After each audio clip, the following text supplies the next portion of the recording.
Pinoy Transporter, best taxi driver. He's a Hi guys, good morning. This is Pinoy Transporter. Well, nandito po ako sa ngayon somewhere in FB Harrison. The best pares in town. Alam nyo kami mga taxi driver saan na kami nakakarating. So every nooks and corner, Makati, Pasay, Taguig, and with all the things that I've experienced and tested of pares, this is the best pares that I've tested. Alam nyo, ang sekreto ng pares is on the soup. Hindi yung watery. Here, in this pares stand, you can taste the creamy and tasteful soup or tasty soup. Okay, this is Lakay Pares in FB Harrison for the King Street.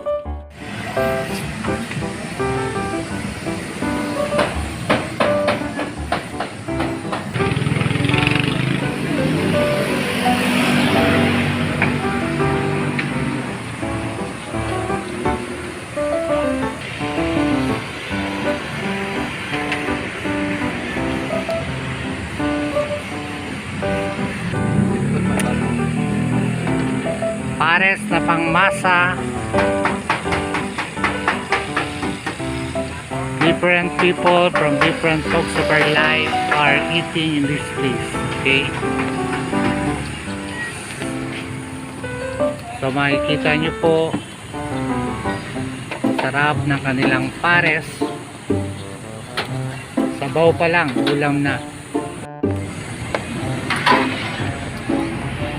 Sarap ng kain mo ah. Masarap ba? Madalas ka ba kumain dito? Bakit? Nakakailang sabaw ka? Tatlo! Very good. Parang ako ah. At pinagpapawisan ka ah. Kanina ka pa ba? Gano'n ka kadalas kumain dito? Wala po ako pa. Wala. Once a week? Tuwing Sabado, tuwing Linggo? Taga saan ka ba? Taga rito ka lang? Ah, okay. Talagang pinupuntahan mo to ha. O, kita nyo guys, kahit yung bata mismo, nagsasabi kung gaano kasarap ang pares nila kay. So guys, yan po ang soup nila. Oh. As I told you, the most creamiest soup sa lahat ng pares na natikman ko. Nakikita nyo, iba-iba ang kanilang tangkap. Meron silang litsarong bulaklak, may litsong kawali, may pata, may mami, and most of all, ang talagang pares ang kasama, fried rice. Fried rice lang, ulam na. Ikaw, kumakain ka ba rito? Ba't ka kumakain ngayon? Tapos na? O, ano masasabi mo sa pares nila kay? Talaga? O, kita nyo naman sa tindero nila. Gwapo na, pogi pa. O, di ba? Ang pares nila kay. Actually, of all the pares na nasikman ko, this is the best in town. Walang sinabi yung ibang mga pares dyan. Complete with subject and predicate plus helping verb. O, diba? Although, pwede yung overload, mix. Pagsama-samahin nyo. Sa halagang 65 pesos. O, diba? Mamaya, kausapin natin yung may-ari. Ito ang mga condiments sila, oh.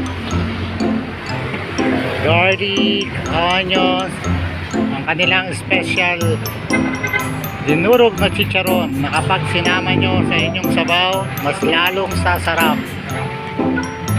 Oh, fried rice nila, talagang pinaghandaan at pinag-isipan.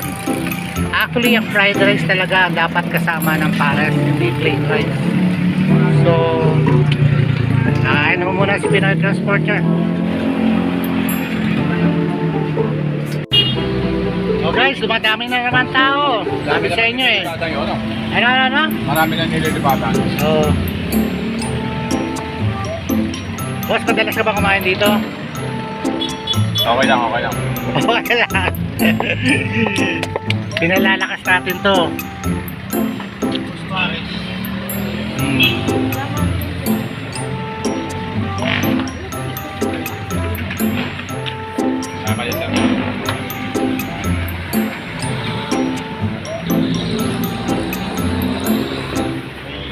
Kaya sir. From different walks of life, karamihan mga trabahador, taxi driver para sa masa. Okay?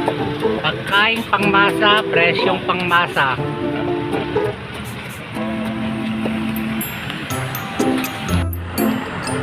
Guys, ito nga pala sila ay may-ari ng parisan dito, okay?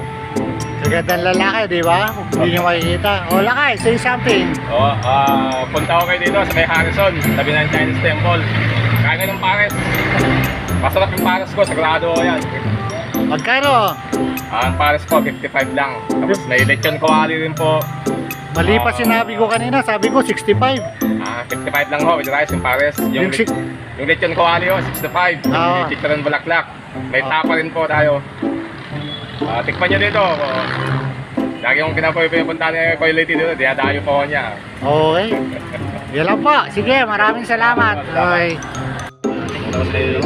So guys, kakain na si Pinoy Transporter. Ito, paborito ko rito. Kita nyo naman yung pares ko. Overload. Kasamang taba, yung kawali, charong bulaklak, lahat sama-sama na. Kalimutan muna natin yung diet. May gamot naman eh. So guys, you have seen ang parisan nila kayo dito sa FB Harrison, okay? So, ginutom ako. It's about time to take my lunch. Kakain po muna ang inyong lingkod. Here's your folks. Pinoy Transporter, signing off. Ulitin ko, pasyalan niyo po ang parisan nila kayo dito sa may FB Harrison, corner ng Chinkiang Street. Bye!